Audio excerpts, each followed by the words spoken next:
to act like Jared Goff is the sole reason, and I'm not saying you're doing this, Flannel, because it's, again, you've criticized the defense, you criticized the offensive line, you criticized the run game.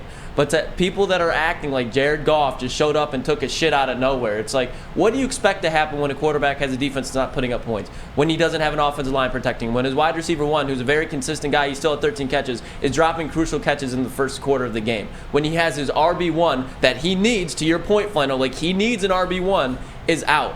It's like everybody got exposed, including Jared Goff. That's why I'm not really piling on Jared Goff right now, because you can pile on the whole football team. Let's say the Detroit Lions held the Ravens to 21 points and Jared Goff put up 6 points. That's when it's like, okay, what's going on here? But it was just a complete team loss. That's why it's like I'm not looking too much into it, because one, it's nothing that you wouldn't expect if the team would fail. Like if the team fails, that's how I expect Jared Goff to look. Yeah, and Sam, I agree with, people maybe having some questions regarding, like one game, of course people are going to have their opinion. My point though is it's ridiculous coming off the Bucs game when he had no run game in the second half and he threw you to victory. He did. And then this prior game, everything melts down completely. It was a complete team loss, and somehow Goff's the biggest conversation out of that.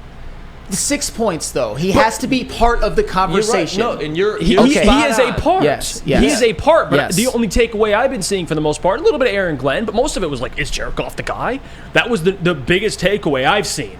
It's like, how can Jared Goff be your only takeaway in a complete domination on both sides of the ball in all areas? Offensive line, the run game, everything. I mean, Jahmyr Gibbs got a lot of yards late in the game, but early on, like they didn't get a first down until like I think late in the first quarter. I know. I wonder who could have done something about that, though. That's all I'm saying. No, but the offensive line included. Ben Johnson included. I know. Yeah, that's I say from a coaching perspective on Sunday. Like the Lions coaches, they didn't even do their jobs really. Agreed. Like they could have done better. Agreed. And when you just like, Jared Goff does deserve some responsibility for that loss, but I don't think it's like a Detroit Lions 40%, Jared Goff 60% type of thing. Like I don't think that's fair either. Like you can't expect a quarterback to go out there when his receivers, linemen, and running backs just don't show up. And then the defense on the other side, so it's like even when he can't get anything going, they're not stopping a thing. Like he was just uncomfortable that whole game. That's what uncomfortable quarterbacks look like.